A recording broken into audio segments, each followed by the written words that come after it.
Okay, continuing our review by looking at numbers 9, 10, and 11. Number 9 has two parts. So it says, first, determine the value of c such that f of x is continuous on the entire real line when f of x equals, and then they give us a piecewise function. So remember, for this one, we're not checking the rules of continuity. What we're doing is we're making it continuous. So the equation tells us it might not be continuous at 5.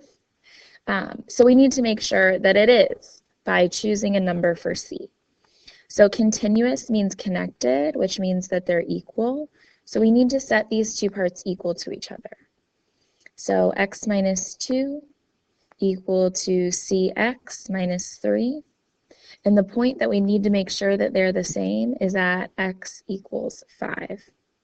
So we'll plug in x equals 5. So we will have 5 minus 2 equals c times 5 minus 3. 5 minus 2 is 3. And then we have 5c minus 3. So we'll add 3 to both sides, and you have 6 equals 5c. And then we need to get the c alone, so we divide both sides by 5.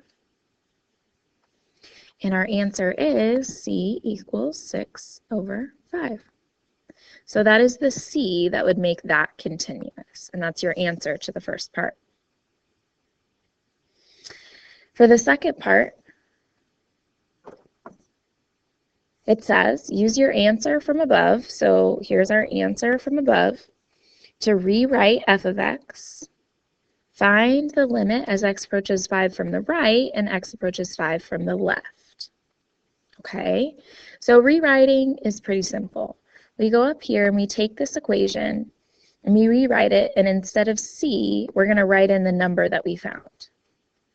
So it's going to stay f of x equals, it's a piecewise function, the first piece will stay the same, x minus 2 for x less than or equal to 5. And then instead of c, we're going to write this 6 over 5. So we have 6 over 5 x minus 3 for x greater than 5. So that's how you rewrite it. We just make sure there's not a c, and we put the number that we found. So the two other parts, we need to find limits. They want us to find the limit as x approaches 5 from the positive side, which means the right of our function. And we need to find the limit as x approaches 5 from the negative side, which means the left of our function. So remember, be careful. The right means larger numbers. So we need to look at our inequalities on our function and see where bigger than 5 is. That's our second line. So we're going to plug in 5 to our second line to get this side of the limit. So we would have 6 over 5 times, we're plugging in 5 minus 3. 1, 5 is dividing, 1 is multiplying, so they cancel. 6 minus 3 is 3. Now the second limit should be the same answer because we made it continuous. So if it's not the same answer, then we didn't make it continuous, and you have to check your answer for part 1. But, so let's see. The limit as x approaches 5 from the left. That means our smaller values. So this is less than 5, so that's where we're plugging in 5 this time. So we have 5 minus 2, and 5 minus 2 is 3. So it's the same. We made it continuous. They should be the same. Okay. The next one, number 10,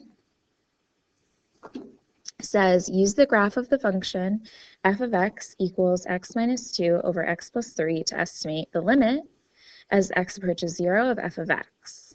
Okay, well, they've already graphed this function for us, which is nice, so we don't really have to deal with that. So we're just looking at the graph, and we're looking for the limit as x approaches 0. Well, 0 is here, and our graph is happening right there. So this is, unfortunately, not a whole number. Because if this is 2, then, or negative 2, this is negative 1, and it comes somewhere between 0 and -1. So usually with these, there's a range of correct answers because it's hard to be exact when you're not plugging in and getting something from like a calculator. So notice it's after -0.5. So this line right here would be -0.5. So it would need to be -0.6. You could also answer -0.7. And I think that they would accept -0.8. So if you have any one of these three answers, you don't want to write all three, you want to choose one. What is your best estimate according to this graph? But your answer is going to be one of those. Any one of those three would be considered correct because you're estimating in the correct area of the graph. And then number 11, this has to do with our trig. This is one of our special trig limits. The only thing is that we have the limit as x approaches 0, which is good. We have 1 minus cosine. And then we have the only bad thing, though, is if you flip back in your notebook to these rules, you'll notice that they have to match. So we do have x and x matching. However, we have a squared here. So you can't just apply the rule and say that this limit is equal to 0 just because it looks similar. Remember, it has to be exact. So we do want the minus, but if you look at the top, this is a limit as x approaches 0. The top can factor. It is a difference of squares. One can be square rooted. We can have a plus. We can have a minus.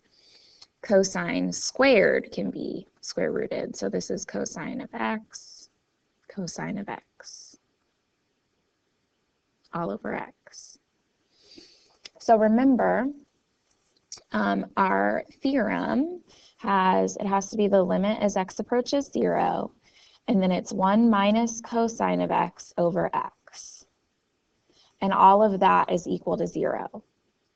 So when we do this, we'd plug in 0 to 1 plus the cosine of 0 for this first part. And then our theorem applies to the 1 minus cosine of x over x, and that would give us a 0.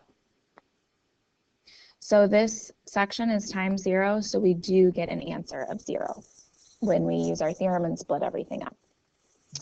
And that's it for these problems.